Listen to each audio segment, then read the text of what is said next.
show how exactly the formatting or the text formatting, let me put it that way, should be done.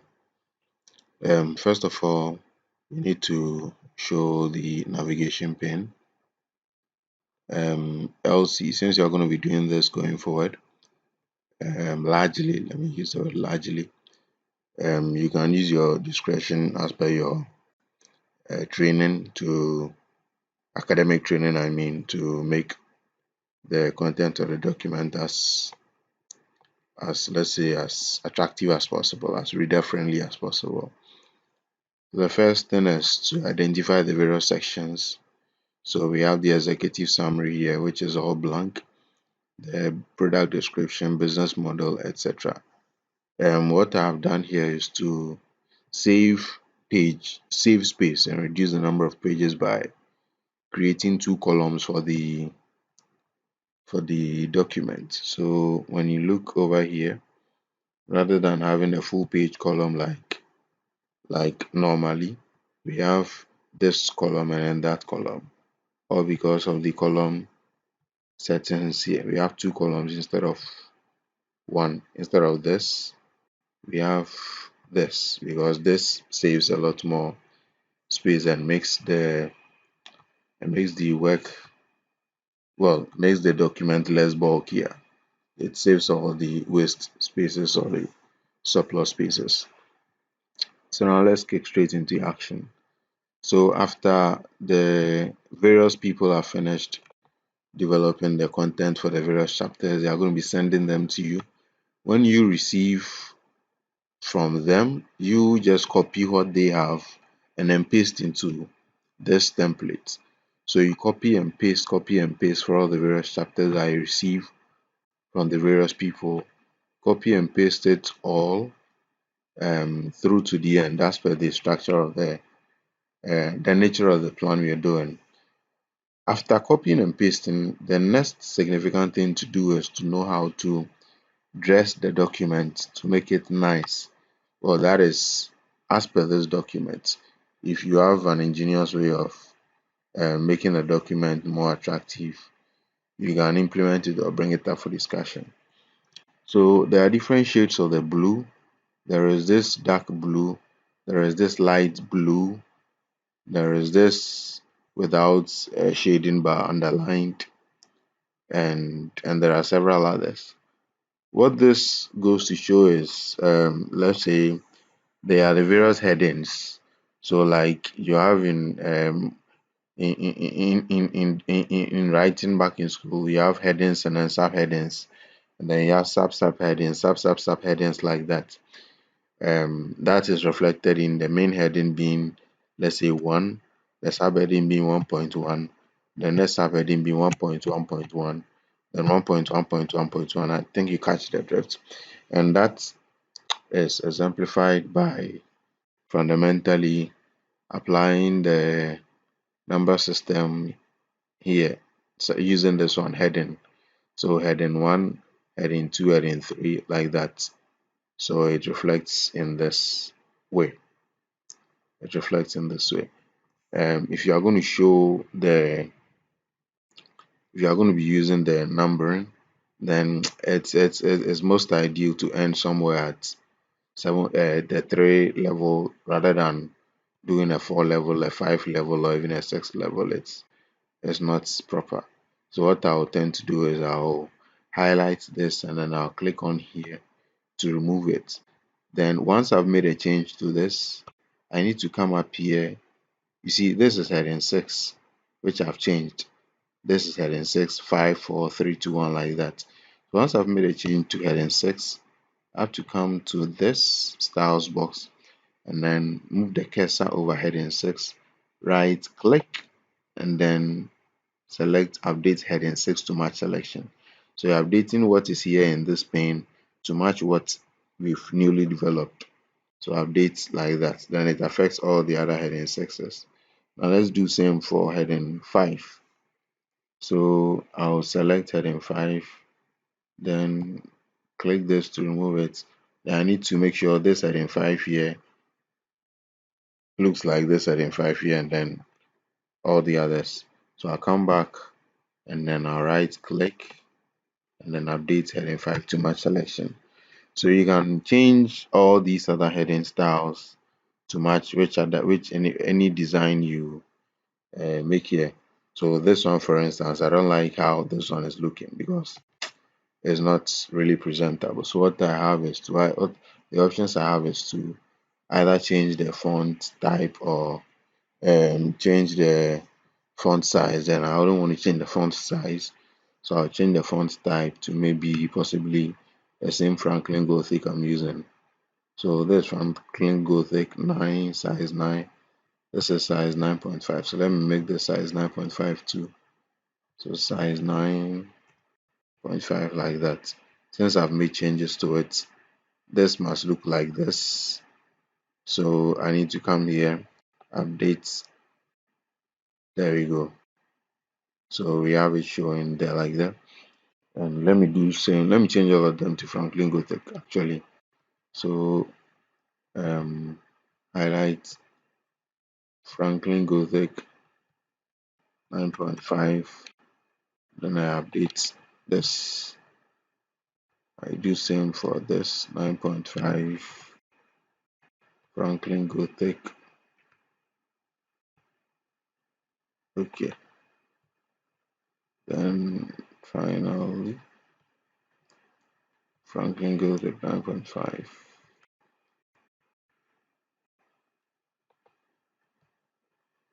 Okay. So this is a different font type. So let me change it to Franklin Gothic to give us this. But to make this different, okay, let me keep it that way. So now this to okay, so we're done. So essentially the principle is this: we need to make sure the text in the various sections across the document look the same or are uniform. So when you paste, let's assume this has been pasted fresh. Just as we have styles for the 7.1 shown here, heading 1 through like that, we equally do have the opportunity to create the same style for the text itself, the content itself. So immediately when you select this, you see that this is style 3. So what is here is what is here like that. So we tend to create the style we want here and then make sure it shows in the text here. So for uniformity sake, let me make all of them style 1. So style 1, make sure everything here is style 1 like that. So it's just a matter of putting the cursor into the paragraph and then selecting. So as you read through the document in a flowing form like that, you select the applicable style. Select the applicable style. So let me move away from this numbering system. It distorts the document. So let me go back on this and then make this none as well. I'm sure you understand how it's done, so you can subsequently do it yourselves. Okay, so adding 4. I don't need numbering for it. Okay, so we are good to. I think this is more presentable. And one thing I don't like is to have a heading title at the base of the page like this, like this. It's not really sorry. It's not really nice. So in cases like this, I tend to drop one paragraph like this. One paragraph is not enough. So I'll drop another paragraph from here. Still not enough. Let me drop another one. Okay, that is enough. That shifts the subheading from where it was to this side. But we still have the same problem showing here. So let me drop a paragraph from here and then drop another one from up here. Okay, so we have this. The key thing is make sure all the text in the document under the various subheadings are style 1, not any other style. So let me remove this from the gallery, remove this from the gallery, and then remove this from the gallery. Let me see, let me remove same as well. So immediately you're going to style 1, you're going to be working with like that. I hope it's clear. So all of it style 1. And as and when you um, do as you go through the design, just make sure the table of contents is correctly updated like that. Table of contents is possible. We are able to create a table of contents because we have been able to create heading styles in the document, without which the table of contents will not be possible. So that is what it is when you want to um, let's say format a document, proofread and format a document. So that is what it is. That is what it is. And one more thing, let me see where I can get information for this from. So let's say, let me use this text for instance, this chapter quality plan. This is the default. I've already created it. So we just tweak it to suit whichever job you're doing. So um, let me say you want to put references in it, footnotes. Let me open Grammarly, see what Grammarly will give me. So I don't want any of these ones here. What I want is to check plagiarism, which is very important. We need to make sure we identify the sources for the work we do properly. Properly, that is more professional. So this document is telling me that um, there's nothing plagiarized. Fine. There we go. So it's saying um, we have some cases of plagiarism. Let me start from the top. So it's saying this is plagiarized. Yes, I copied it from somewhere, but this is not of interest, so I'll skip all of this. So it's saying this whole section, a lot of the text here is plagiarized. So what I'll do is I need to reference the source, so reference data, click to copy. So when you click here, you've copied it, and click here, you copied it. So to create a footnote, you come to references, insert footnotes, and then what you copied from here, you just paste it here like this, like that. So I tend to reduce the font size to about 8 to fit into the page there, to fit it into the space there. Okay, so let me skip all of this and then show you another. Um, so they are from the same website. Let me look for something a bit different. Okay, let me use this. So this supposedly has been plagiarized as well. So I'll just copy, click to copy like that, and then references. I want to insert the footnotes here before the will.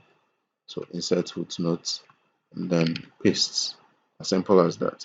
So when you're doing your various research works, please make sure that you quote the references. Once you quote the references and you copy from your document into this, the references will also show automatically, making the work easy for us.